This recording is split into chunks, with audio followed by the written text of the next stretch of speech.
Welcome to This Explainer. If you're a freelance chef, a private chef, or maybe just transitioning out of an employed kitchen to quote for your own events, you've probably hit that wall where a client hands you a strict, completely unmoving budget. Your first reflex? Probably panic. Or worse, quietly sacrificing your own hard-earned profit just to make the menu look spectacular. Well, today, we're going to break that habit. We're diving into exactly how to work backward from a fixed client budget to find a strict food cost ceiling, making sure your business actually stays profitable, healthy, and sustainable. So, here's our roadmap for today. We're going to start with upward versus downward quoting, jump into the fixed budget challenge, tackle the Ford versus Rolls-Royce mindset, talk about protecting your day rate, navigate the VAT trap, and wrap up with hitting annual targets. Let's get right into it. All right, section 1, upward versus downward quoting. To really get this, we've got to completely flip how we look at client briefs from the ground up. Look at the core difference in the questions you're actually answering here. Upward quoting? Honestly, it's pretty straightforward. A client asks for a menu, you design it, you tally up your ingredients, your time, your profit margin, and you just hand them the final price tag. You're simply answering, what does it cost? But downward quoting is a whole different beast. The client comes to you and says, my budget is exactly X. What can you do? You have to flex an entirely different muscle and work backward from a strict, non-negotiable number. Let me be super clear right up front. Downward quoting is absolutely not discounting. Scratch the idea of taking a hit right now. It is purely an exercise in rigorous financial discipline. It's about disciplined sourcing inside a fixed sales figure. The client's budget dictates your food cost ceiling, and your job is to source within that exact ceiling while perfectly preserving the margin that makes your business actually viable. Moving to section 2, the fixed budget challenge. Let's make this real with a practical case study. Imagine a client gives you £1,000 for a 10-person, 3-course dinner. This scenario brilliantly illustrates your boundaries. Let's assume you're aiming for an industry-standard 75% gross profit target. Out of that £1,000 budget, 75%, or £750, is instantly ring-fenced for your business. It's yours. That leaves just 25% of the sale, which is a very strict £250 ceiling for your cost of goods, or COG. That $250 is literally all you have to spend on food, not a single penny more. So, let's look at a proposed menu for these 10 guests. You want to impress, right? So you plan a starter of burrata and tomato salad, a killer surf and turf main featuring lobster tail and fillet steak, and a rich chocolate fondant for dessert. But if we drop this ambitious menu into an everyday Ocado basket, reality hits. The starter is £31 and 5 pence. That premium main course eats up your entire £250 all on its own. Add £21 and 10 pence for dessert, and your total basket is sitting at £302 and 15 pence. Instantly, you can see the problem, right? You are exactly £52 and 15 pence over budget. The menu you want simply does not fit the required margin at this specific basket cost. And this is the whole point of downward quoting.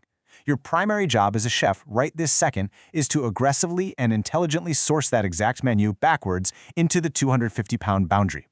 Which brings us to section 3, the Ford versus Rolls-Royce mindset.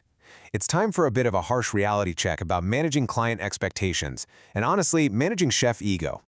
This quote really hits the nail on the head. If the client has a Ford budget, you cannot promise a Rolls-Royce output. You've got to respect the budget the client said, sure, but you absolutely cannot disrespect your own business to do it.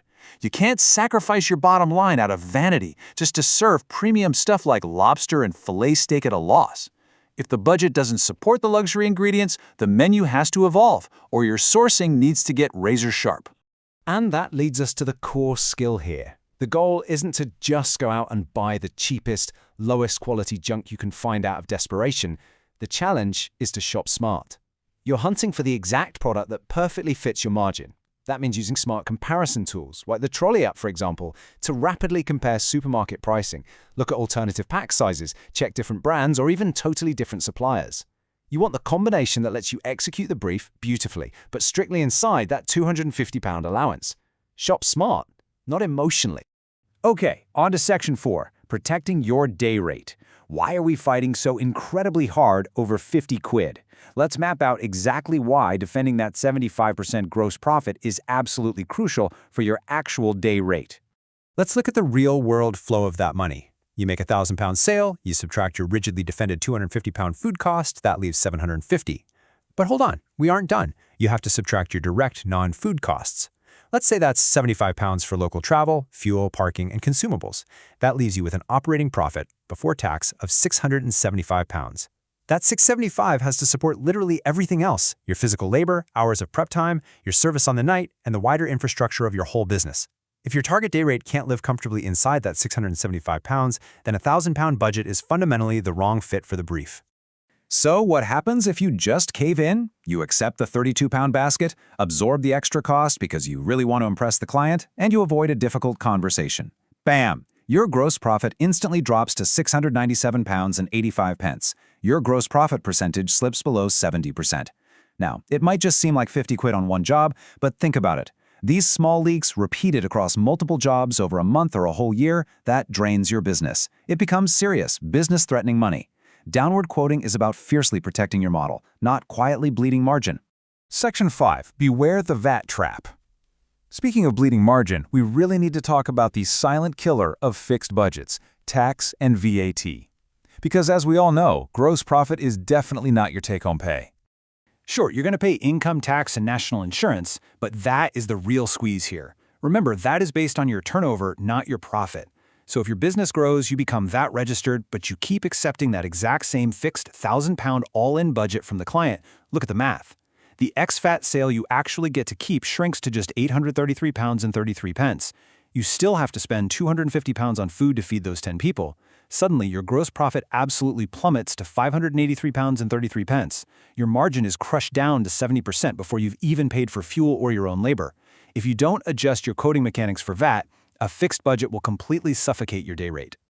Finally, Section 6, Hitting Annual Targets. Let's zoom out to the macro view and see how this downward quoting discipline scales up across an entire year. Let's say you maintain that strict £750 gross profit per job. To hit a £20,000 gross profit bump as a side hustle, you need 27 successful jobs a year. Stepping up to an average head chef benchmark of £39,000 means roughly 52 jobs. And if you're chasing a top-tier £85,000 gross profit, you are looking at 114 jobs. At that kind of volume, doing $114,000 in sales, VAT is absolutely going to be a live issue for you. The math demands that you hold the line on that £250 cost of goods boundary every single time. Volume will not save you if your margin per job is fundamentally broken. Ultimately, downward quoting isn't about being cheap. It's about making a fixed client budget actually work without wrecking the gross profit model that pays your bills. You have to build the budget first, find your ceiling, and aggressively source within it. So I'm going to leave you with this final, crucial question to ask yourself the very next time a fixed inquiry lands in your inbox.